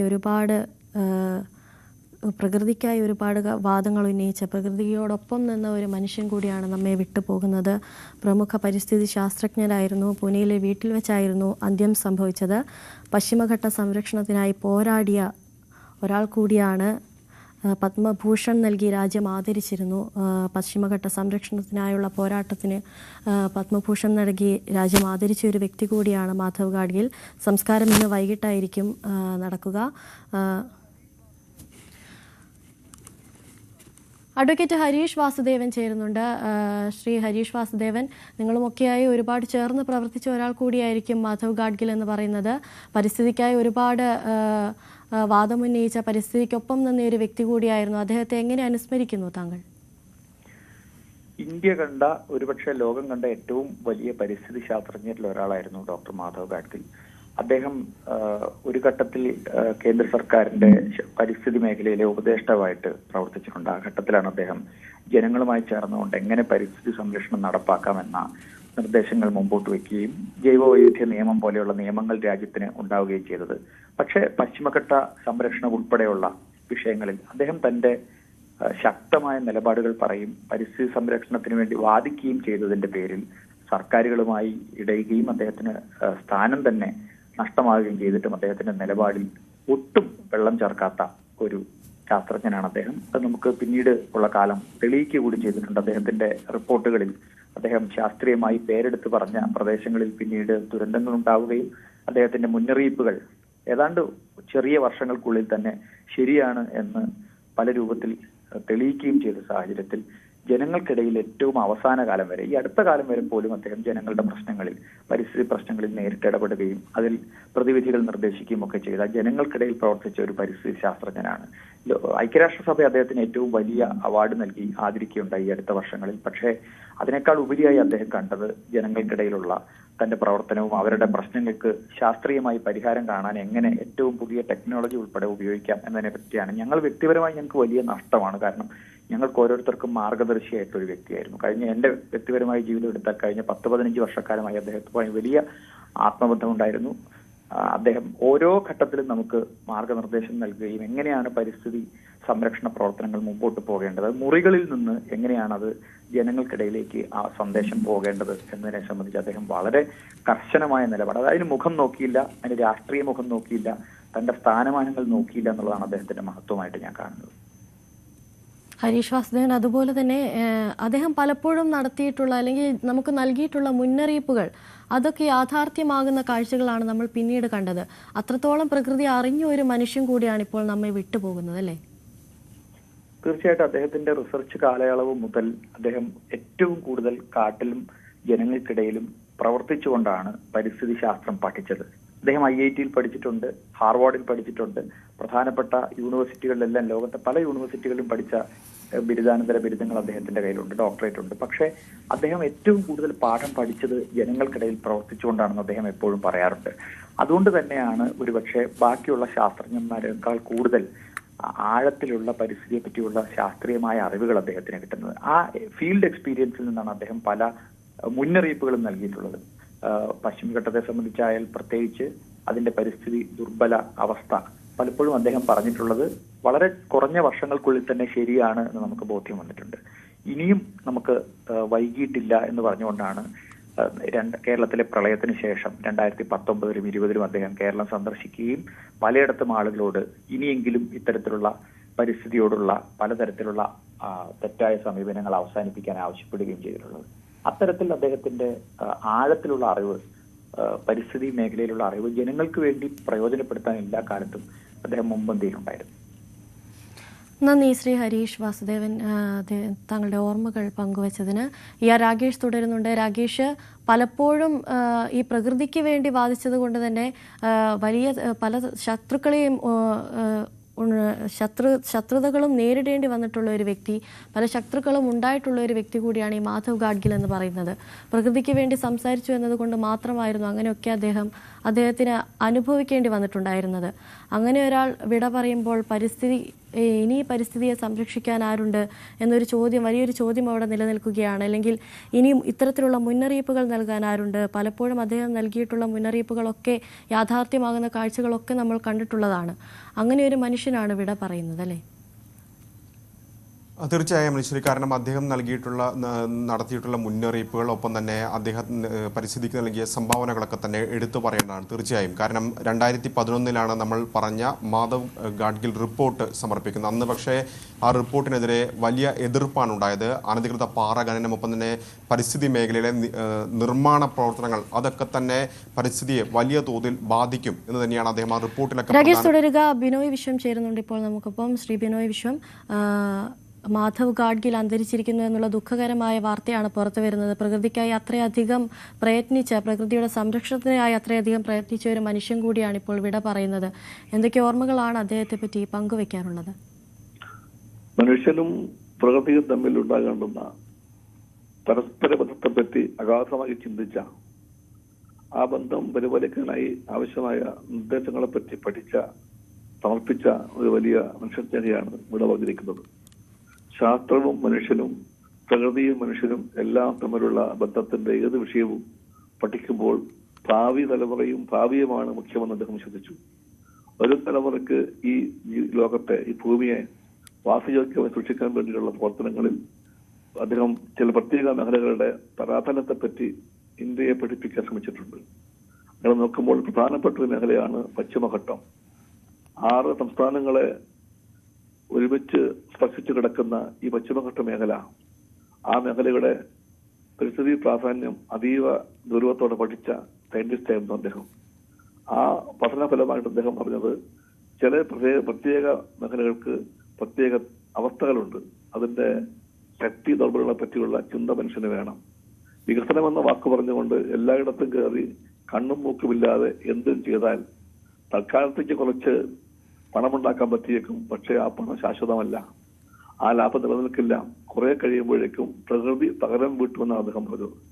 എത്രയും ശരിയാണത്. പ്രകൃതിയോട് നമ്മൾ അപ്പോഴപ്പോഴത്തെ താൽക്കാലിക ലക്ഷ്യം മാത്രം കണ്ടുകൊണ്ട് നടത്തുന്ന ഓരോ ഏറ്റങ്ങൾക്കും ക്രമങ്ങൾക്കുള്ള പ്രതിവിധിയല്ല, അതിന്റെ പ്രതികാരം പ്രകൃതിക്ക് ചെയ്യാതിരിക്കാൻ പറ്റില്ല എന്ന് അദ്ദേഹം പറഞ്ഞത് എത്രയോ ശരിയാണെന്ന് നാം പിന്നെ കണ്ടു. ഇടയ്ക്കിടയ്ക്ക് ഉണ്ടാകുന്ന ഉരുൾപൊട്ടലുകൾ, പ്രകൃതിക്ഷോഭങ്ങൾ, വെള്ളപ്പൊക്കങ്ങൾ, മലയിടിച്ചിലുകൾ എല്ലാം കാണുമ്പോഴെല്ലാം ഈ ഗാഡ്ഗിൽ മുന്നറിയിപ്പ് എത്രയും ശരിയാണെന്ന് നമുക്ക് എല്ലാവർക്കും ബോധ്യപ്പെടും. ഗാഡ്ഗിലിനെ ഞാൻ കാണുന്നത് ഏറ്റവും വലിയ ജനാധിപത്യവാദിയായ ശാസ്ത്രജ്ഞനായിട്ടാണ്. അദ്ദേഹം ഒരു പരിസ്ഥിതി മൗലികവാദിയല്ല, അദ്ദേഹം പരിസ്ഥിതിവാദിയായിരുന്നു. പരിസ്ഥിതിവാദവും പരിസ്ഥിതി മൗലികവാദവും രണ്ടും തെറ്റാണ്. പരിസ്ഥിതി മൗലികവാദം രണ്ടും ഒന്നല്ല. പരിസ്ഥിതിവാദം ശരിയാണ്, മൗലികവാദം തെറ്റാണ്. അതുപോലെ തന്നെ വികസനവാദം ശരിയാണ്, വികസന മൗലികവാദം തെറ്റാണ്. ഇത്തരം മൗലികവാദങ്ങളെ ഒരിക്കലും ഗാഡ്ഗിൽ സമ്മതിച്ചിട്ടില്ല, ശരിവെച്ചിട്ടില്ല. പക്ഷേ ഗാഡ്ഗിലിന് കറകറ്റ ലക്ഷ്യബോധമുള്ള ശാസ്ത്രീയമായ മനുഷ്യസ്നേഹപരമായ പ്രകൃതിവാദം ഉണ്ടായിരുന്നു. ആ പ്രകൃതിവാദം ശരിയായിരുന്നു. അദ്ദേഹം പറഞ്ഞു, ഗാഡ്ഗിൽ റിപ്പോർട്ടിന്റെ ശുപാർശകളോട് അദ്ദേഹം പറഞ്ഞു, ഈ ശുപാർശകളെല്ലാം ഞങ്ങളുടെ കമ്മിറ്റി നടത്തിയ പഠനഫലമായി കണ്ടെത്തിയ ഞങ്ങളുടെ നിരീക്ഷണങ്ങളും ശുപാർശകളുമാണ്. ഈ ശുപാർശകളുടെ നടത്തിപ്പിന്റെ അധികാരം ആർക്കാണെന്ന് വെച്ചാൽ ഗാഡ്ഗിൽ പറഞ്ഞു, അത് ഗ്രാമസഭകൾക്കായിരിക്കണം. എന്താ ഗ്രാമസഭ? ഗ്രാമസഭകൾ ആ ഗ്രാമത്തിലെ മുഴുവൻ ജനങ്ങൾക്കും പങ്കാളിത്തമുള്ള സഭയാണ് ഗ്രാമസഭ. ആ ഗ്രാമസഭകളായിരിക്കണം ഈ ശുപാർശകളെ പറ്റിയുള്ള ആത്യന്തികമായ തീരുമാനം കൈക്കൊള്ളേണ്ടത് എന്നാണ് ഗാഡ്ഗിൽ പറഞ്ഞത്. ഞങ്ങൾ പശ്ചിമഘട്ടത്തെ 3 സോണായി വേർതിരിച്ച് ഓരോ സോണിലും എന്തെല്ലാം ആകാം, എന്തെല്ലാം ആയിക്കൂടെ എന്ന് പറയാൻ ശ്രമിച്ചിട്ടുണ്ട്. അത് ആ പ്രദേശങ്ങളുടെ, അവരുടെ ജീവിതങ്ങളുടെ, ഭാവിയുടെ, ഗ്രാമങ്ങളുടെ എല്ലാം താല്പര്യങ്ങളെ അടിസ്ഥാനപരമായിട്ട് തന്നെ മുൻനിർത്തിക്കൊണ്ടായിരുന്നു. അതിൽ തെറ്റ് ശരിയും പറ്റി ഞങ്ങളെല്ലാം അവസാനം അതൊക്കെ പറയേണ്ടത് ജനങ്ങൾ തന്നെയാണെന്ന് പറഞ്ഞ, ജനങ്ങളുടെ കയ്യിൽ അതിന്റെ താക്കോലേൽപ്പിച്ച ജനാധിപത്യവാദിയായിട്ടുള്ള ശാസ്ത്രജ്ഞനായിട്ടാണ് അദ്ദേഹത്തെ നാം കാണേണ്ടതെന്നാണ് എന്റെ അഭിപ്രായം. അദ്ദേഹം പറഞ്ഞ കാര്യങ്ങൾ എത്രയോ ശരിയാണ്. പ്രകൃതിയെ മറന്നുകൊണ്ട് നാം മുന്നോട്ട് പോയാൽ പ്രകൃതിയുടെ മേൽ നാം കണ്ണും മൂക്കുമില്ലാതെ ആഘാതങ്ങൾ ഏൽപ്പിച്ചാലുണ്ടാകാൻ പോകുന്ന ദുരന്തങ്ങളെപ്പറ്റി അദ്ദേഹം നൽകിയ മുന്നറിയിപ്പ് എത്രയും ശരിയാണെന്ന് ഓരോ തവണയും നമുക്ക് ബോധ്യപ്പെടുന്നുണ്ട്. ആ മുന്നറിയിപ്പ് മറക്കാതിരിക്കുക. ലാഭത്തിന് വേണ്ടി, പണത്തിന് വേണ്ടി, തൽക്കാലത്തെ ആവശ്യങ്ങൾ മാത്രം കണ്ടുകൊണ്ട് പ്രകൃതിയുടെ ദുർബലമായ അവസ്ഥയെ പരിഗണിക്കാതെ പോയാൽ അത് അനീതിയായിരിക്കും അദ്ദേഹം പറഞ്ഞു. ആ സത്യം ശാസ്ത്രീയമായി ലോകമെന്ന് അംഗീകരിക്കുന്നുണ്ട്, അറിയുന്നുണ്ട്. ഈ ആഗോളതാപന കാലത്ത് മനുഷ്യൻ പാലിക്കേണ്ടുന്ന മര്യാദയെപ്പറ്റി അഗാധമായി ചിന്തിച്ച, ഗാന്ധിയനായി ജീവിച്ച, പ്രകൃതിയെ സ്നേഹിച്ച, എളിമയും ലാളിത്യവും ജീവിത സ്വഭാവമാക്കി മാറ്റിയ ആ വലിയ സയന്റിസ്റ്റിന്റെ, ശാസ്ത്രജ്ഞന്റെ നിര്യാണവേളയിൽ ദുഃഖിക്കുന്ന എല്ലാവരുടെയും കൂടെ ഞാനും ചേരുന്നു, ദുഃഖം പങ്കിടുന്നു. ആ മഹത്തായ സ്മരണയുടെ മുമ്പിൽ ഞാൻ ആദരപൂർവ്വം തലമുനിക്കുന്നു. ശ്രീ ബിനോയ് വിശ്വം, അതുപോലെ തന്നെ ഒരിക്കൽ മാധവ് ഗാഡ്ഗിൽ പറയുകയുണ്ടായി, ഏത് ഗ്രാമത്തിൽ നിലവിൽ വരുന്ന പദ്ധതികളെ പറ്റിയും തീരുമാനമെടുക്കേണ്ടത് ആ ഗ്രാമത്തിലെ ജനങ്ങളായിരിക്കണമെന്ന്. അതായത് ആ പദ്ധതിയെപ്പറ്റി പഠിച്ചവർക്കോ അല്ലെങ്കിൽ ആ പദ്ധതിയെപ്പറ്റി ഉള്ള പദ്ധതി ഉണ്ടാക്കിയവർക്കോ ഒക്കെ അപ്പുറത്തേക്ക് ആ ഗ്രാമത്തിലെ ജനങ്ങൾക്കായിരിക്കും ആ പ്രകൃതിയെപ്പറ്റി അറിയുക എന്ന് മനസ്സിലാക്കാൻ മാധവ് ഗാഡ്ഗിലിന് സാധിച്ചിരുന്നു മറ്റാരേക്കാളും എന്ന് തന്നെ വേണം കരുതാൻ, അല്ലേ? അതല്ല ഞാൻ പറഞ്ഞത്, ഇതേ കാര്യമാണ് ഞാൻ പറഞ്ഞത്. അവസാനം അതൊക്കെ പറയേണ്ടത് മറ്റാരുമല്ല, ജനങ്ങൾ തന്നെയാണെന്ന് അറിയാമായിരുന്നു. അതുകൊണ്ട് ഗാഡ്ഗിൽ പറഞ്ഞു ഗ്രാമസഭകൾക്കാണ് ഈ ഗാഡ്ഗിൽ റിപ്പോർട്ട് ഒതുക്കപ്പെട്ട റിപ്പോർട്ടിന്റെ ശുപാർശകളിൽ പേരുള്ള അവസാനത്തെ വാക്ക് പറയാനുള്ള അവകാശം ഗ്രാമസഭയ്ക്കാണെന്ന് കൃത്യമായി പറഞ്ഞ ജനാധിപത്യവാദിയായ ജനങ്ങൾക്കൊന്ന സ്ഥാനം കൊടുത്ത ശാസ്ത്രജ്ഞനായിട്ട് ഗാഡ്ഗിലിനെ ചൂണ്ടിക്കാണിക്കാൻ അശേഷം ഞാൻ പഠിക്കുന്നില്ല. ശരിയപ്പോ നന്ദി ശ്രീ ബിനോയ് വിശ്വം അദ്ദേഹവുമായുള്ള ഓർമ്മകൾ പങ്കുവച്ചതിന്. മാധവ് ഗാഡ്ഗിൽ അന്തരിച്ചിരിക്കുന്നു എന്നുള്ള ദുഃഖകരമായ വാർത്തയാണ് പുറത്തു വരുന്നത്. CR നീലകണ്ഠൻ ഇപ്പോൾ ചേരുന്നുണ്ട്. ശ്രീ CR നീലകണ്ഠൻ, മാധവ് ഗാഡ്ഗിൽ എന്ന പരിസ്ഥിതി ശാസ്ത്രജ്ഞനെ താങ്കൾ എങ്ങനെയാണ് ഓർത്തെടുക്കുന്നത്? അങ്ങനെ ഒരു പ്രകൃതി സ്നേഹിയാണ് നമുക്കിപ്പോൾ നഷ്ടപ്പെട്ടിരിക്കുന്നത്. യഥാർത്ഥത്തിൽ മാധവ് ഗാഡ്ഗിൽ ഒരു പരിസ്ഥിതി ശാസ്ത്രജ്ഞൻ മാത്രമായിരുന്നില്ല, അതിലേറെ ഒരു സാമൂഹ്യ ശാസ്ത്രജ്ഞനായിരുന്നു. പരിസ്ഥിതിയും സമൂഹവും മനുഷ്യന്റെ നിലനിൽപ്പിന് തമ്മിലുള്ള ബന്ധത്തെക്കുറിച്ച് അവഗാഹമായ പഠനം നടത്തിയ ഒരാളാണ്. ഇപ്പോൾ കേരളം പോലൊരു സമൂഹത്തിൽ, പ്രത്യേകിച്ച് പശ്ചിമഘട്ടത്തിന്റെ സമീപത്തുള്ള പ്രദേശം, കേരളം നമ്മുടെ സ്ഥലമായതുകൊണ്ടും കൂടുതൽ വൾണറബിൾ ആയതുകൊണ്ടും പറയുകയാണ്. കാലാവസ്ഥാ മാറ്റം പോലെയുള്ള ദുരന്തങ്ങൾ ഉണ്ടാകുമ്പോൾ എങ്ങനെയാണ് കേരളം അതിനെ നേരിടാൻ പോകുന്നത് എന്ന ചോദ്യം, അതിൽ പശ്ചിമഘട്ടത്തിന്റെ സുസ്ഥിരത എത്ര പ്രധാനമാണ് എന്നത് അദ്ദേഹത്തിന് ഒറ്റ വാചകം മതി. അത് വാട്ടർ ടവറാണ് കേരളത്തിന്റേതാണ്. വാട്ടർ ടവറാണ് നമുക്ക് പൊട്ടിയത്. പശ്ചിമഘട്ടം നശിക്കുന്നതോടുകൂടി കേരളത്തിന്റെ വാട്ടർ ടവർ പൊട്ടുകയും 2018 മുതൽ നിരന്തരമായി പ്രളയവും ഉരുൾപൊട്ടലും മറ്റ് നാശങ്ങളും കേരളത്തിൽ ഉണ്ടാവുകയും ചെയ്തു. മനുഷ്യന് നാശം, സമ്പത്തിന് നാശം നിരന്തരമായി. പിന്നെ നമുക്കൊന്നും ചെയ്യാനില്ല. പിന്നെ കുറെ രക്ഷാപ്രവർത്തനമല്ലാതെ വേറെ ഒന്നും നമുക്ക് ചെയ്യാനില്ല. മനുഷ്യന്റെ ജീവൻ എത്ര നഷ്ടപ്പെട്ടു. അതുകൊണ്ട് തന്നെ ഗാഡ്ഗിൽ വലിയ തോതിൽ പ്രസക്തമായിക്കൊണ്ടിരിക്കുകയാണ് ഓരോ ദിവസവും, ഓരോ നിമിഷവും. അദ്ദേഹം ഒരു ശാസ്ത്രജ്ഞനാണ്, അദ്ദേഹം ഒരു ജനകീയ ശാസ്ത്രജ്ഞനാണ്. ജനപക്ഷത്തു നിന്ന് ധൈര്യത്തോടെ ഭരണകൂടത്തെ നോക്കി ഇതാണ് ചെയ്യേണ്ടത് എന്ന് പറഞ്ഞ ആളാണ്. അതുകൊണ്ട് തന്നെ മാധവ് ഗാഡ്ഗിലിനെ പോലെ ഒരാളുടെ നഷ്ടം ഒരു രാജ്യത്തിന് ഉണ്ടാകുന്ന വലിയ നഷ്ടമാണ്. പക്ഷെ ഞാൻ കണക്കാക്കുന്നത് മരണാനന്തരവും കേരളത്തെ ഓർമ്മിപ്പിച്ചുകൊണ്ടിരിക്കും ഞാനിവിടെ ഉണ്ടായിരുന്നുവെന്ന്. അത് അദ്ദേഹം പറഞ്ഞത് നമ്മൾ ഓരോരുത്തരും എടുത്തെടുത്ത് വീണ്ടും വീണ്ടും വായിക്കേണ്ടി വരും എന്നാണ് ഞാൻ കണക്കാക്കുന്നത്. ശ്രീ CR നീലകണ്ഠൻ, അതുപോലെ തന്നെ നമ്മൾ നേരിട്ടിട്ടുള്ള പല പ്രകൃതി ദുരന്തങ്ങളെ പറ്റി മുൻകൂട്ടി നമുക്ക് മുന്നറിയിപ്പ് തന്നിട്ടുള്ള ഒരാൾ കൂടിയാണ് ഗാഡ്ഗിൽ എന്ന് പറയുന്നത്. അദ്ദേഹത്തിൻ്റെ ഈ സംഭാവനകളെയൊക്കെ, അദ്ദേഹം നമുക്ക് നൽകിയിട്ടുള്ള സംഭാവനകളൊക്കെ ചരിത്രം ഏത് രീതിയിലായിരിക്കും നോക്കിക്കാണുക? എങ്ങനെയായിരിക്കും ചരിത്രം വിലയിരുത്തുന്നുണ്ടാവുക? ചരിത്രം വളരെ വ്യക്തമായി വിലയിരുത്തും. കാരണം ഗാഡ്ഗിൽ നൽകിയ മുന്നറിയിപ്പുകൾ ഒന്നൊന്നായി വന്നുകൊണ്ടിരിക്കുകയാണ്. അത് അദ്ദേഹം പ്രതീക്ഷിച്ചതിനേക്കാൾ വേഗത്തിൽ, അദ്ദേഹം തന്നെ പറഞ്ഞിട്ടുണ്ട്, ഞാൻ പ്രതീക്ഷിച്ചതിനേക്കാൾ വേഗത്തിൽ വരികയാണ്. പ്രത്യേകിച്ചും കാലാവസ്ഥാ മാറ്റം എന്ന് പറയുന്ന വളരെ ലോകം ഇന്ന് ഏറ്റവും കൂടുതൽ വെല്ലുവിളി നേരിടുന്ന ഏറ്റവും വലിയ പ്രശ്നം, അത് കേരളത്തെ പോലൊരു ഭൂമിയിൽ, പ്രത്യേകിച്ച് പശ്ചിമഘട്ടത്തിനും കടലിനും ഇടയിൽ കിടക്കുന്ന വളരെ ചെറിയൊരു ഭൂമിയിൽ എത്ര രൂക്ഷമായാണ് അനുഭവപ്പെടുക. കാരണം മറ്റ് സംസ്ഥാനങ്ങളെക്കാളൊക്കെ കൂടുതൽ കേരളത്തിലാണ് വരിക. പശ്ചിമഘട്ടത്തിൽ ഉണ്ടാകുന്ന ചെറിയ മാറ്റം അറബിക്കടൽ വരെ എത്തുന്ന, അതാണ് 2018 മുതലുള്ള പ്രളയങ്ങളിൽ നമ്മൾ കണ്ടത്. അതുകൊണ്ട് തന്നെ കേരളത്തെ സംബന്ധിച്ചിടത്തോളം ഏറ്റവും പ്രസക്തമായി, കേരളം മാത്രമല്ല, അദ്ദേഹം ഹിമാലയൻ താഴ്വരകളെ കുറിച്ച് പഠനം നടത്തിയിട്ടുണ്ട്. ഹിമാലയൻ താഴ്വരയിലും അദ്ദേഹം പറഞ്ഞിട്ടുണ്ട്, നമ്മൾ നടത്തുന്ന ഓരോ ഇടപെടലുകളും എങ്ങനെയാണ് നമ്മെ തന്നെ തിരിഞ്ഞുകുത്തുന്നത് എന്ന് പഠിക്കണം എന്ന്. അത് ഏതൊക്കെ ഇടപെടൽ നമുക്ക് നടത്താം, എവിടെയൊക്കെ നടത്താം, എങ്ങനെയൊക്കെ നടത്താം എന്നാണ് അദ്ദേഹം പറഞ്ഞത്. അതിനെതിരായി നാം ചെയ്തിട്ടുണ്ടെങ്കിൽ നമുക്ക് അതിനുള്ള തിരിച്ചടി കിട്ടും. ഒരുപക്ഷെ കേരളത്തിന്റെ നിലനിൽപ്പ് പോലും ഗാഡ്ഗിലിനെ നമ്മൾ എത്ര ബഹുമാനിക്കുന്നു എന്നതിനെ ആശ്രയിച്ചിരിക്കുമെന്നാണ് ഞാൻ കാണുന്നത്. നന്ദി ശ്രീ CR നീലകണ്ഠൻ, മാധവ് ഗാഡ്ഗിലുമായുള്ള ഓർമ്മകൾ പങ്കുവച്ചതിന്.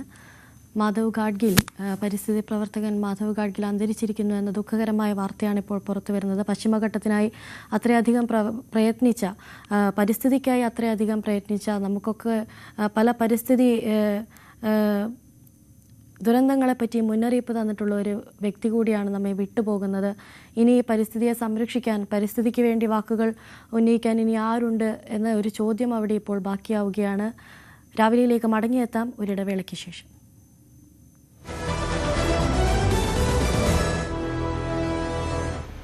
മറ്റു വാർത്തകളിലേക്ക് വരുമ്പോൾ, തെരുവ് നായ വിഷയത്തിലെ ഹർജികളിൽ സുപ്രീം കോടതിയിൽ ഇന്നും വാദം തുടരും. സ്വമേധയാ എടുത്ത കേസിലാണ് സുപ്രീം കോടതി 3-അംഗ ബെഞ്ചിൽ വാദം തുടരുന്നത്. നേരത്തെ പുറത്തിറക്കിയ ഇടക്കാല ഉത്തരവ് പ്രകാരം നടപ്പിലാക്കിയ വിഷയങ്ങൾ കേരളം അടക്കം സംസ്ഥാനങ്ങൾ സുപ്രീം കോടതിയെ ധരിപ്പിച്ചു. ഇന്നലെ വാദം കേൾക്കുന്നതിനിടെ കടിക്കാതിരിക്കാൻ നായകൾക്ക് കൗൺസിലിംഗ് നൽകാമെന്നും അതുമാത്രമാണ് ഇനി ബാക്കിയെന്നുമായിരുന്നു മൃഗസ്നേഹികളെ പരിഹസിച്ച് സുപ്രീം കോടതി പറഞ്ഞത്. MG മിഥുൻ ചേരുന്നുണ്ട് കൂടുതൽ വിവരങ്ങളുമായി. മിഥുൻ, ഇന്നലെ സുപ്രീം കോടതിയുടെ ഭാഗത്ത് നിന്ന് മൃഗസ്നേഹികൾക്കെതിരെ വലിയ തരത്തിലുള്ള പരിഹാസമായിരുന്നു ഉണ്ടായിരുന്നത്, അല്ലേ?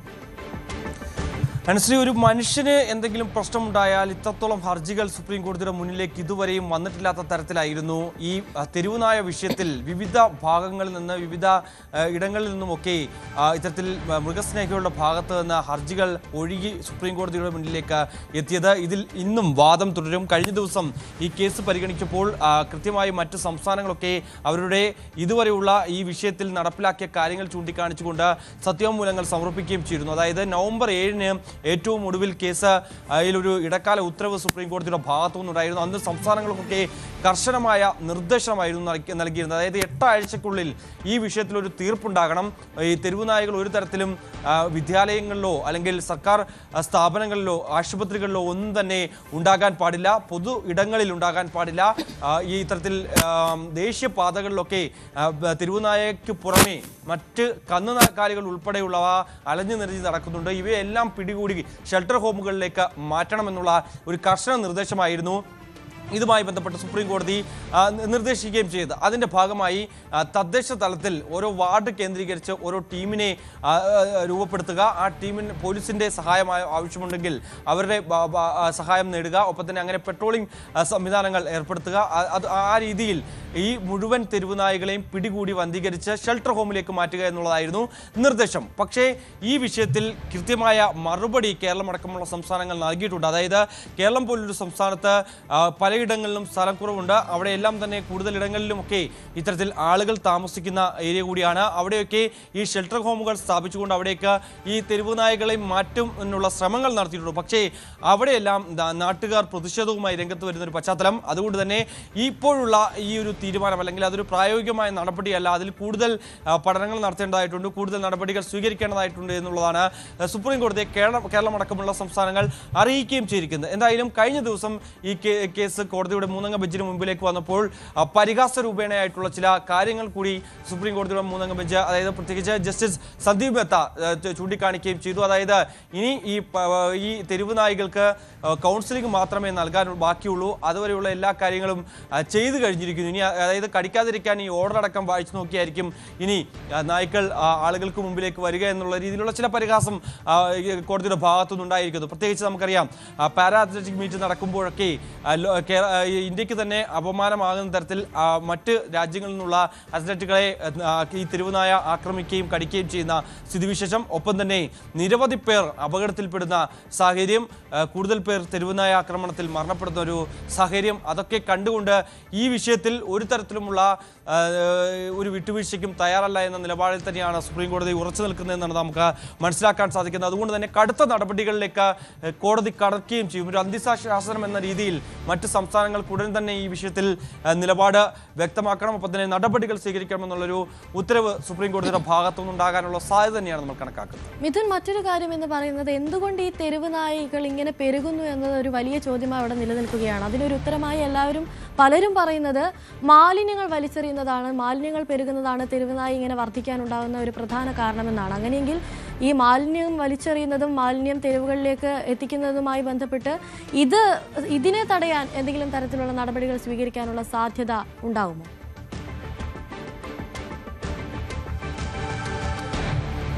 അനുശ്രീ, ഈ വന്ധീകരിക്കുക എന്നുള്ളതാണ് ഏറ്റവും പ്രധാനപ്പെട്ട കാര്യമെന്നുള്ളത്.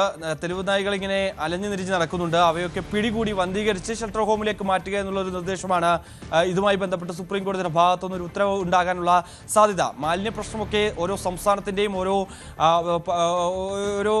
ജില്ലകളിലെയും കേന്ദ്രീകരിച്ച്, അതായത് ജില്ലാ ഭരണകൂടങ്ങളുടെയൊക്കെ അടിസ്ഥാനത്തിലാണ് അക്കാര്യങ്ങൾ തീരുമാനിക്കുകയും അതിനുവേണ്ടിയുള്ള നടപടികൾ സ്വീകരിക്കുകയും ചെയ്തത്. അക്കാര്യത്തിൽ ഒരു തീർപ്പ് എന്തായാലും സുപ്രീം കോടതിയുടെ ഭാഗത്തുനിന്നുണ്ടാകാനുള്ള വരാനുള്ള സാധ്യത ഇല്ല എന്നുള്ളത് തന്നെയാണ്. ഇപ്പോഴുള്ള കേസുകൾ അല്ലെങ്കിൽ ഇപ്പോഴത്തുള്ള ഹർജികൾ എന്ന് പറയുന്നത് തെരുവുനായ വിഷയം എന്നുള്ളതാണ്. അക്കാര്യത്തിൽ എന്ത് കാരണം കൊണ്ടാണോ ഈ തെരുവുനായകൾ അലഞ്ഞു നടക്കാനുള്ള സാധ്യത, അതായത് അതിൽ സംസ്ഥാനങ്ങൾ ഇതിനോടകം തന്നെ, അതായത് എല്ലാ കാലത്തും ഈ പ്രശ്നങ്ങളുണ്ട്, ആ പ്രശ്നങ്ങൾ എന്തുകൊണ്ട് ഒരു പരിധിവരെയെങ്കിലും പിടിച്ചു നിർത്താനാകുന്നില്ല എന്നുള്ള ചോദ്യം സ്വാഭാവികമായി നാനാം കോണിൽ നിന്നൊക്കെ ഉയരുന്നുണ്ട്. അതിനുവേണ്ടിയുള്ള നടപടികൾ എല്ലാ കാലത്തും ഇതുമായി ബന്ധപ്പെട്ട് കേന്ദ്രത്തിൻ്റെ ഫണ്ടുണ്ട്, സംസ്ഥാനം ഒരു ഫണ്ട് നീക്കിവെൽക്കാറുണ്ട്. ആ ഫണ്ടുകൾ ഉപയോഗിച്ചുകൊണ്ട് ഷെൽട്ടർ ഹോമുകൾ തയ്യാറാക്കാനും ഇതിനെ മന്ദീകരിക്കുന്ന നടപടികളൊക്കെ എന്തുകൊണ്ട് മുൻകാലങ്ങളിൽ ഉണ്ടാകുന്നില്ല? അങ്ങനെ ഉണ്ടായിരുന്നുവെങ്കിൽ ഇത്രയധികം തെരുവുനായ ശല്യം ഉണ്ടാകാൻ ഉള്ള സാധ്യത വളരെ വിരളമായിരുന്നേനും എന്നുള്ള രീതിയിലുള്ള ചില പരാമർശങ്ങളൊക്കെയാണ് ഉണ്ടാകുന്നത്. എന്തായാലും ഈ വിഷയത്തിൽ കടുത്ത നടപടികൾ എന്തായാലും സുപ്രീം കോടതിയുടെ ഭാഗത്തു നിന്നുണ്ടാകാനുള്ള സാധ്യത തന്നെയാണ് നിലനിൽക്കുന്നത് എന്നുള്ളതാണ് നമുക്ക് മനസ്സിലാകുന്നത്. വിവിധ ഹർജികൾ പരിഗണിക്കുന്നുണ്ട്. മുഖ്യമന്ത്രികളുടെ ഈ ആവശ്യം ഒരു തരത്തിലും അംഗീകരിക്കാൻ സാധിക്കില്ല എന്നുള്ളത് തന്നെയാണ്. അതായത് ഒരു മനുഷ്യന്, ഞാൻ നേരത്തെ സൂചിപ്പിച്ച പോലെ തന്നെ, ഒരു മനുഷ്യന് എന്തെങ്കിലും സംഭവിച്ചാൽ പോലും ഇത്രയധികം ഹർജികൾ വരില്ല എന്നുള്ളതാണ്. അതിൽ ചില ഇടപെടലുകൾ മറ്റ് ഈ വാക്സിൻ ഇറക്കുന്ന ഉടമകൾ, അതായത് ഈ വാക്സിൻ്റെ കമ്പനികളൊക്കെ ഈ വിഷയത്തിൽ കൃത്യമായി ഇടപെടുന്നുണ്ട് എന്നുള്ള ചില ആക്ഷേപങ്ങളൊക്കെ നിലനിൽക്കുന്നുണ്ട്. അവർക്ക് വേണ്ടിയുള്ള ഹർജികൾ പോലും ഇത്തരത്തിൽ സുപ്രീം കോടതിക്ക് മുൻപാകെ വന്നിട്ടുണ്ട് എന്നുള്ള ആക്ഷേപം കൂടി ഒരു ഘട്ടത്തിൽ പുറത്തു വരികയും ചെയ്യുന്നുണ്ട്. എന്തായാലും ഈ വിഷയത്തിൽ ഒരു തരത്തിലും അംഗീകരിക്കാനാകാത്ത ഒരു രീതി തന്നെയായിരിക്കും സുപ്രീം കോടതി സ്വീകരിക്കുക എന്നുള്ളത് തന്നെയാണ്. കാരണം സുപ്രീം കോടതി ഭാഗത്തു നിന്ന് ഒരു കടുത്ത നടപടി ഉണ്ടായാൽ മാത്രമേ സംസ്ഥാനങ്ങൾ ഇക്കാര്യത്തിൽ കൂടുതൽ മെച്ചപ്പെട്ട രീതിയിലുള്ളൊരു പ്രവർത്തനം കാഴ്ചവെക്കൂ, ആ രീതിയിലുള്ള നടപടികൾ സ്വീകരിക്കൂ എന്നുള്ളത് തന്നെയാണ് നമുക്ക് മനസ്സിലാക്കാൻ സാധിക്കുന്നത്. ശരി, തെരുവുനായ വിഷയത്തിലെ ഹർജികളിൽ സുപ്രീം കോടതി ഇന്നും വാദം തുടരും. സ്വമേധയാ എടുത്ത കേസിലായിരിക്കും സുപ്രീം കോടതി 3-അംഗ ബെഞ്ചിൽ വാദം തുടരുന്നത്. ഇന്നലെ മൃഗസ്നേഹികൾക്കൊക്കെ വലിയ തരത്തിലുള്ള പരിഹാസമായിരുന്നു സുപ്രീം കോടതിയുടെ ഭാഗത്തു നിന്നും ഉണ്ടായത്. MG മിഥുനാണ് കൂടുതൽ വിവരങ്ങൾ നൽകിയത്. മറ്റൊരു വാർത്തയിലേക്ക് പോകുമ്പോൾ, വിജയ് ചിത്രം ജനനായകൻ റിലീസ് മാറ്റിവെച്ചെന്ന് നിർമ്മാതാക്കളായ KVN പ്രൊഡക്ഷൻസ്. ഒഴിവാക്കാനാവാത്ത കാരണങ്ങളാൽ റിലീസ് മാറ്റിവെക്കേണ്ടി വന്നുവെന്നാണ് നിർമ്മാതാക്കളുടെ അറിയിപ്പ്. പുതിയ തീയതി പ്രഖ്യാപിച്ചിട്ടില്ല. റിലീസ് നിശ്ചയിച്ചിരുന്ന നാളെ രാവിലെയാണ് മദ്രാസ് ഹൈക്കോടതി ചിത്രത്തിന്റെ സെൻസർ വിഷയത്തിൽ വിധി പറയുക. മതവികാരം വ്രണപ്പെടുത്തുന്നുവെന്നാരോപിച്ച് ലഭിച്ച പരാതിയെ തുടർന്ന് ചിത്രം റീവൈസിംഗ് കമ്മിറ്റിക്ക് വിടാൻ സെൻസർ ബോർഡ് തീരുമാനിച്ചിരുന്നു. തുടർന്നാണ് അന്യായമായി ചിത്രത്തിന്റെ റിലീസ് വൈകിപ്പിക്കുന്നുവെന്ന് കാണിച്ച് നിർമ്മാതാക്കൾ കോടതിയെ സമീപിച്ചത്. ഈ ഹർജിയിലാണ് കോടതി നാളെ വിധി പറയുന്നത്. ജനനായകന് പകരം പലയിടത്തും ശിവകാർത്തികേയൻ ചിത്രം പരാശക്തിയുടെ ബുക്കിംഗ് ആരംഭിച്ചു.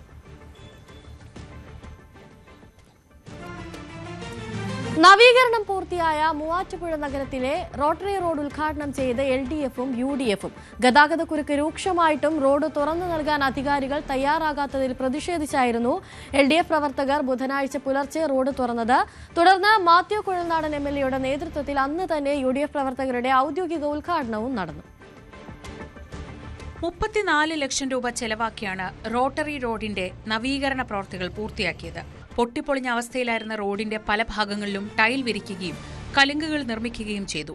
എന്നാൽ ദിവസങ്ങൾ കഴിഞ്ഞിട്ടും റോഡ് ഗതാഗതത്തിനായി തുറന്നു നൽകിയില്ല. ഇതിൽ പ്രതിഷേധിച്ചാണ് ബുധനാഴ്ച രാവിലെയോടെ LDF പ്രവർത്തകർ റോഡ് തുറന്നു നൽകിയത്. തുടർന്ന് മുൻപ് സ്ഥാപിച്ചിരുന്ന ബാരിക്കേഡുകളും പുനഃസ്ഥാപിച്ചു. ഇതിന് മണിക്കൂറുകൾക്ക് ശേഷമാണ് കാവുങ്കര ബസ് സ്റ്റാൻഡിന് സമീപം മാത്യു കുഴൽനാടൻ MLA-യുടെ നേതൃത്വത്തിൽ ഔദ്യോഗിക ഉദ്ഘാടന ചടങ്ങ് നടന്നത്.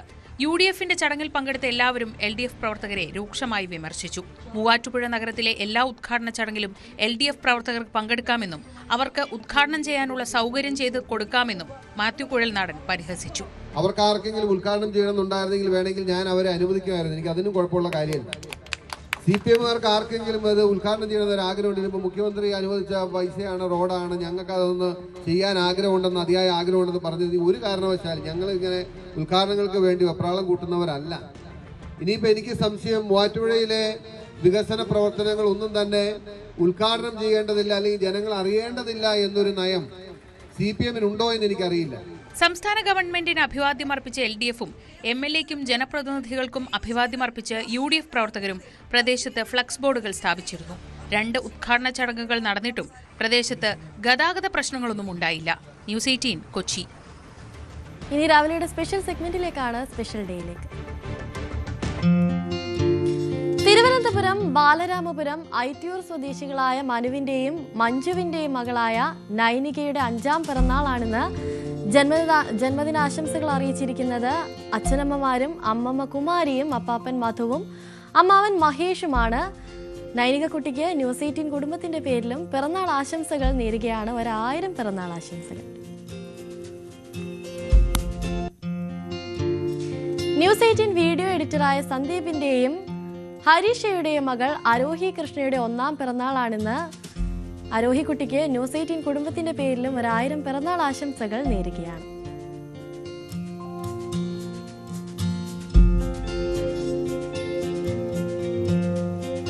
രാവിലെയുടെ സമയം ഇവിടെ പൂർണ്ണമാവുകയാണ്. വാർത്തകളും വിശേഷങ്ങളും ഒക്കെയായി നാളെ വീണ്ടും കാണാം. നമസ്കാരം.